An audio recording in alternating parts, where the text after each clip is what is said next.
गुरुर्ब्रह्मा गुरुर्विष्णु गुरुर्देवो महेश्वरा गुरुर् साक्षात् परब्रह्म तस्मै श्री गुरुवै नमः।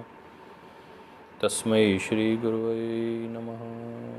ओम श्री परमात्मने नमः। श्री गुरुभ्यो नमः। सर्वेभ्यो नमः।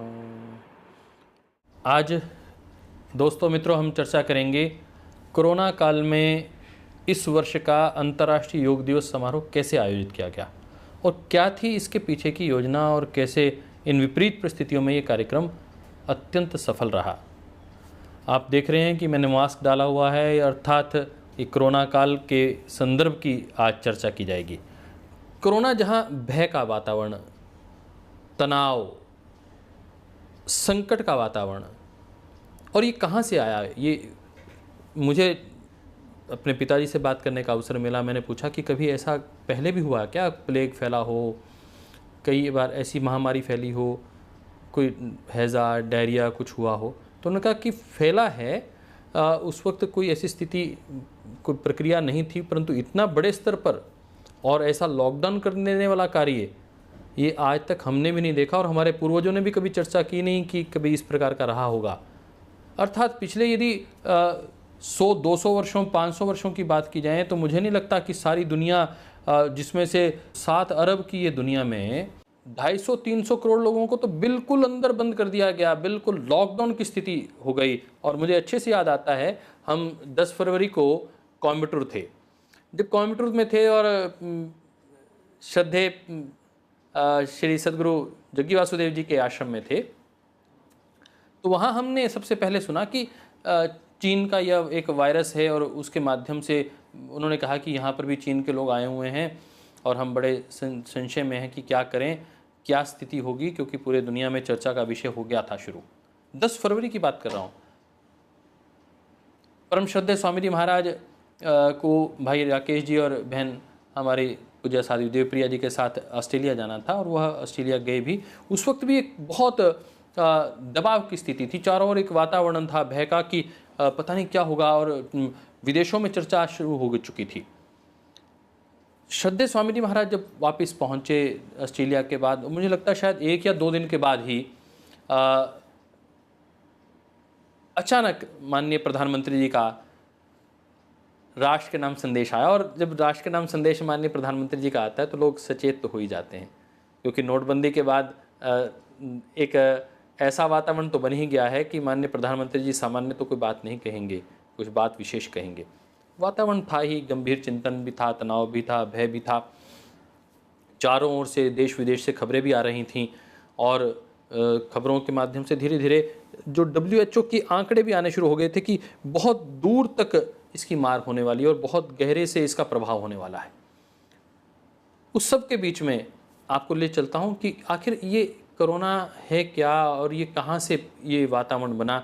तो मूल रूप से वुहान से यह वायरस फैला, और वुहान आपकी जानकारी के लिए पूरे विश्व की एक ऐसी वायरोलॉजिकल लेबोरेटरी है जो पूरे विश्व में ऐसी प्रसिद्ध लेबोरेटरी शायद ही कहीं और हो।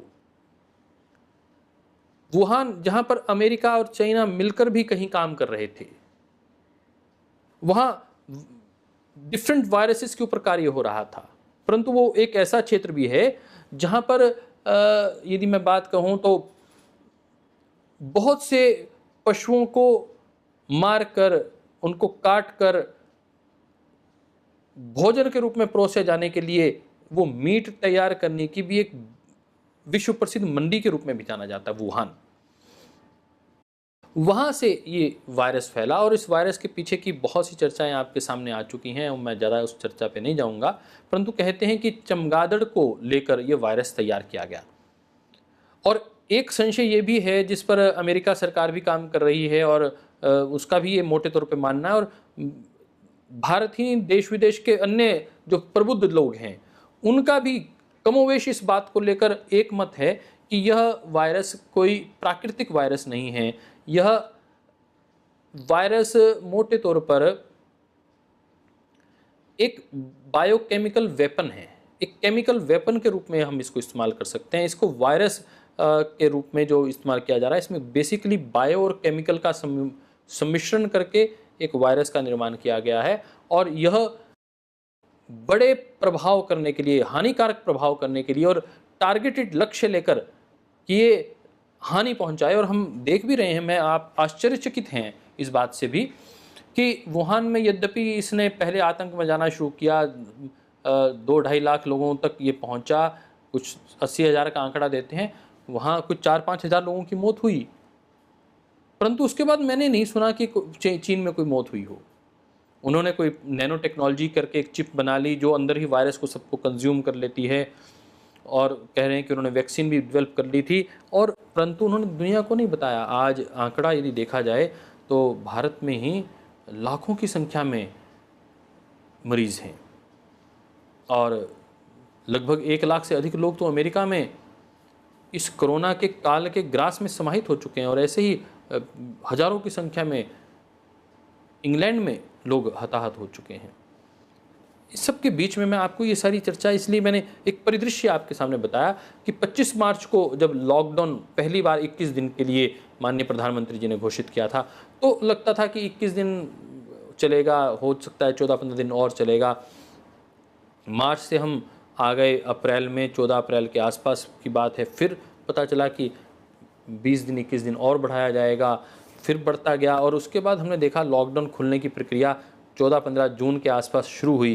परंतु धीरे धीरे जब लॉकडाउन खुलने की प्रक्रिया शुरू भी हो गई, 21 जून का दिन वो कैसे मनाया जाए, इसको लेकर बहुत संशय था, बहुत भ्रम था कि आखिर 21 जून कैसे मनाया जाए। अंतर्राष्ट्रीय योग दिवस जो पूरे सारे विश्व में करोड़ों लोग जिसमें भागीदारी करते हैं, पतंजलि योगपीठ का भी लाखों लोगों का एक कार्यक्रम होता है, इस बार कैसे कार्यक्रम हो पाएगा, बहुत संशय था। श्रद्धेय स्वामी जी महाराज ने तत्काल एक बैठक ली, पूज्य साध्वी देवप्रिया जी, भाई राकेश जी और मैं, हम तीनों लोगों को बैठे, महाराज जी के सानिध्य में सारी चर्चा हुई, और वो फिर एक सभी राज्य प्रभारियों के साथ बैठक हुई। सभी योग प्रचारकों के साथ श्रद्धेय स्वामी जी महाराज ने कॉन्फ्रेंस कॉल की, उनसे विचार लिए। चर्चा करने के बाद फिर श्रद्धेय स्वामी जी महाराज का निर्देश हुआ कि आप लोग अधिक से अधिक सोशल मीडिया में एक्टिव हो जाइए, फेसबुक अकाउंट बनाइए, ट्विटर अकाउंट बनाइए। दोस्तों, आपको जानकर प्रसन्नता होगी, मेरे हमारे छत्तीसगढ़ के एक साथी हैं, राज्य प्रभारी हैं, पहले केंद्रीय प्रभारी के रूप में, वर्तमान में वरिष्ठ राज्य प्रभारी का दायित्व देखते हैं, भाई संजय अग्रवाल जी। वो कहने लगे, डॉक्टर साहब मैंने कभी ट्विटर नाम की चिड़िया को हाथ लगा के नहीं देखा, तो और आज मुझे आपने उस काम में भी लगा दिया है। फेसबुक पे मैं कभी इतना एक्टिव नहीं था, मैं उस फेसबुक के कार्य को भी श्रद्धेय स्वामी जी महाराज ने कहा है तो सीखने लगा हूँ। मुझे ऐसा अनेक साथियों ने मुझे चर्चा की, मैंने तो एक संदर्भ लिया आपके साथ, जिन्होंने कभी फेसबुक और ट्विटर पे कार्य ही नहीं किया था, उन्होंने फेसबुक और ट्विटर अकाउंट खोला, उसको सीखा, और कैसे रीट्वीट करना है, कैसे शेयर करना है, कैसे अपनी टिप्पणी देनी है, कैसे कमेंट देना है, इस सारी व्यवस्थाओं को उन्होंने भी सीखना आरंभ किया। और दोस्तों मित्रों, केवल मात्र एक कार्यकर्ता की बात नहीं, राज्य प्रभारी के कार्यकर्ता नहीं, हमारे गांव के, देहात के, तहसीलों के कार्यकर्ताओं ने इस कार्य को सीखा। और भाई राकेश जी के क्षेत्र में काफ़ी गति हुई होगी, परंतु जो मेरे क्षेत्र में गति हुई, यदि हम बात करें कि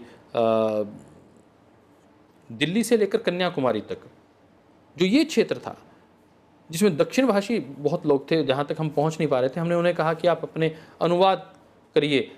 श्रद्धेय स्वामी जी महाराज के जो प्रतिदिन के ध्यान के कार्यक्रम का इतना अद्भुत प्रभाव गया साहब, सुबह करोड़ों लोग ध्यान देखा करते थे, और किस प्रकार का पिक्चराइजेशन, अलग अलग ढंग से प्रस्तुति।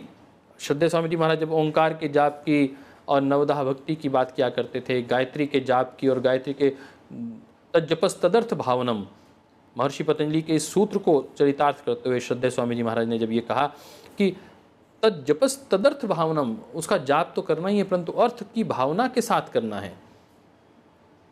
हमने देखा कि जब हम योग दर्शन पढ़ते हैं तो उसमें ये बात आती है कि धीरे धीरे पहले शब्द समाप्त होता है, अर्थ समाप्त होता है, उसकी भावना समाप्त होती है, और फिर वह भी स्मृति से समाप्त हो जाता है। यह समाधि की विभिन्न चरण होते हैं।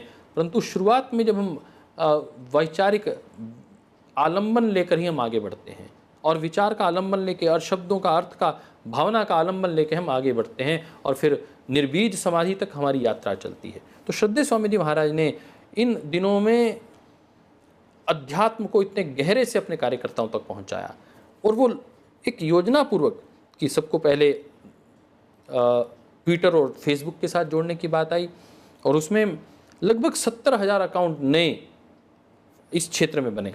और हमने हमारी पूरी टीम ने इसमें बहुत मेहनत की। भाई अमित जी हमारे कार्यालय की ओर से, सभी हमारे कार्यालय प्रभारी राज्य के सब लोगों ने खूब अच्छे से मेहनत की, और सभी राज्य प्रभारी भाइयों ने, 4-5 संगठन के राज्य प्रभारी भाई बहनों ने बहुत अच्छे से जिम्मेदारी से इस कार्य को किया।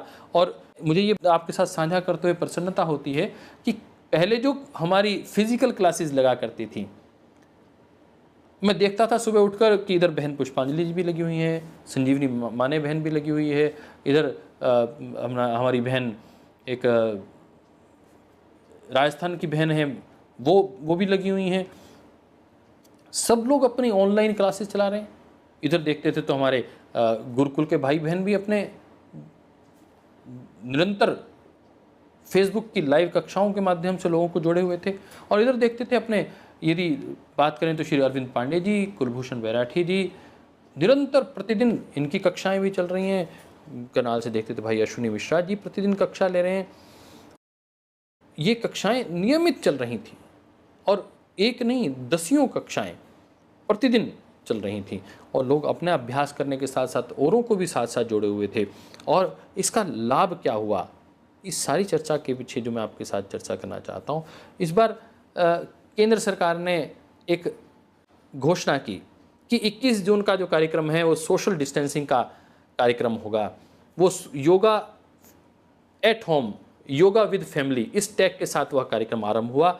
और इस कार्यक्रम के साथ 3 मिनट का वीडियो बनाने का माननीय प्रधानमंत्री जी का आह्वान मन की बात कार्यक्रम में उन्होंने यह 31 मई को एक घोषणा भी की कि यह कार्यक्रम में आप लोग भागीदारी करिए और अपने आसनों के माध्यम से अपने विचारधारा, आपको योग से क्या लाभ हुआ इसके विषय में बताना शुरू करिए। और मैं देखता हूं कि बहुत लोगों ने बहुत अच्छे से उसमें भागीदारी की। मैंने भी उसमें 3 मिनट का वीडियो डाला, हरियाणा के माननीय मुख्यमंत्री जी का भी मैंने देखा, उन्होंने भी 3 मिनट का वीडियो डाला। तो इस प्रकार नीचे से लेकर ऊपर तक सब लोगों में योग का जो उत्साह था, कोरोना काल में योग का उत्साह बढ़ा, आपदा को अवसर बना दिया गया। और जो वर्चुअल क्लासेस थी उनकी संख्या बढ़ गई, जो फेसबुक पर लाइव आने वाले जो योग सीखने वालों की संख्या निरंतर बढ़ी। परंतु इस सब के पीछे जो एक बड़ा कारण था, वह बड़ा कारण था लोग भय मुक्त होना चाह रहे थे, लोग रोग मुक्त होना चाह रहे थे, लोग तनाव मुक्त होना चाह रहे थे। नाना करते हुए भी डोमेस्टिक वायलेंस बढ़ रही थी, यह खबरें लगातार आ रही थी, लगातार टेंशन बढ़ रही थी, क्योंकि लोग लगातार घर में थे, काम पर नहीं जा पा रहे थे, अर्निंग नहीं हो रही थी, कमाई के साधन निरंतर कम हो रहे थे। उन सब के बीच में ये एक बड़ा चैलेंज हो चुका था कि आखिर इन लोगों को स्वास्थ्य कैसे प्रदान किया जाए। मैं इस बात में परम श्रद्धेय स्वामी जी महाराज, परम श्रद्धेय आचार्य श्री के तप को प्रणाम करता हूँ। आयुर्वेद दर्शन ने भी और प्रातःकाल के ध्यान और योग की कक्षा ने पूरी दुनिया को आकृष्ट किया। आपको जानकर आश्चर्य होगा दोस्तों कि श्रद्धेय स्वामी जी महाराज, श्रद्धेय आचार्य श्री के इस कार्यक्रम को लगभग 200 करोड़ लोगों ने इन दिनों में देखा, लॉकडाउन के पीरियड में देखा। वर्चुअल और फेसबुक, ट्विटर, सोशल मीडिया इस वक्त बहुत आगे था। और बीच बीच में हमारे कार्यकर्ता भाई राकेश जी, परम श्रद्धेय स्वामी जी महाराज के निर्देशन पर कुछ लोगों को ट्रेंड करवाना, वो ट्विटर में हमने देखा कि हमारे कार्यकर्ताओं ने इसको बहुत संजीदगी से आगे बढ़ाया। और किस प्रकार ट्रेंड करना है, कोई विषय लेकर ट्विटर पर कैसे ट्रेंड करना है, ताकि पूरा विश्व उस एक बिंदु के ऊपर आकृष्ट हो, उसको देखे, समझे और समझकर उसको आगे बढ़ने की कोशिश कर पाए। हमने ये देखा कि इन सारे कार्यक्रमों के बीच में सबसे महत्वपूर्ण ये था कि आखिर कोरोना जो हमें इतना पीड़ित किए हुए है, उसमें योग क्या लाभ करेगा। तो श्रद्धेय स्वामी जी महाराज ने DD Bharati, DD news, DD channel पर सुबह 6 से 7, 7 से 8 बजे तक वो कार्यक्रम नियमित अभी भी आ रहा है। कोरोना से जो भय था, उस भय को एक टेस्टिमनी ने एकदम उस पूरे के पूरे वातावरण में एक नई आशा की किरण खिला के रख दी, एक विश्वास पैदा कर दिया। जब हम पूरी दुनिया ने सुना कि रोहित दत्ता, जो भारत का पहला कोरोना का पीड़ित व्यक्ति था, उसने सामने आकर कहा कि क्वारंटाइन में मैं था, मेरे साथ और कोई नहीं था और मैं तो केवल सिम्टोमेटिक, मुझे कुछ ट्रीटमेंट दी जा रही थी, परंतु मुझे एक बात सबसे अधिक मुझे संबल प्रदान कर रही थी, वह था परम श्रद्धेय स्वामी जी महाराज का वो वर्जन कि आप कोरोना को हरा सकते हैं, कोरोना श्वसन तंत्र की बीमारी है और प्राणायाम से श्वसन तंत्र पर नियंत्रण प्राप्त किया जा सकता है। कहने लगे कि इस बात ने मुझे प्रेरित किया और मैंने श्रद्धेय स्वामी जी महाराज के यूट्यूब चैनल्स को देखना शुरू किया और उसको नियमित रूप से करने का प्रयास किया। दिन में 2 घंटे, सुबह शाम को 2 घंटे मैंने सूर्य नमस्कार भी किया, प्राणायाम भी किया, कपालभाति और अनुलोम विलोम ज़्यादा किया। और उसने कहा कि मैं 7 दिन के भीतर जब मेरा दोबारा कोरोना का टेस्ट हुआ और मैं ठीक हो गया, उसको सभी चैनल्स ने कवर किया, विशेष रूप से इंडिया टीवी ने उसको कवर किया। वो हर चैनल पर उस व्यक्ति ने आकर इस बात को जब कहना शुरू किया, पूरे संगठन में एक गौरव का, प्रत्येक योग करने वाले साधक के हृदय में एक गर्व अनुभव हो रहा था कि योग इतना प्रभावी हो सकता है कि जिसे पूरी दुनिया डर रही है, उस कोरोना को भी उसने नियंत्रित कर लिया, उसको जीत लिया उल्टा। और अभी हम ये बात सुन ही रहे थे, इतनी देर में माधो सिंह राजपुरोहित, क्योंकि मैं बात कर रहा था कि हमारे राज्य प्रभारियों से बात हो रही थी श्रद्धेय स्वामी जी महाराज की।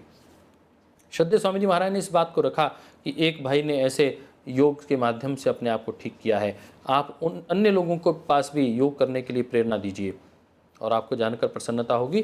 तत्काल मुझे समुद्र सिंह भाई का फ़ोन आ गया, आदरणीय भाई साहब विनोद पारिक जी का फ़ोन आ गया कि हमारे यहाँ पर राजस्थान में एक भाई है जिसने अखबार में स्टेटमेंट दी है और वीडियो चैनल्स पे जो ये सूचना दे रहे हैं कि मुझे योग से लाभ हुआ है।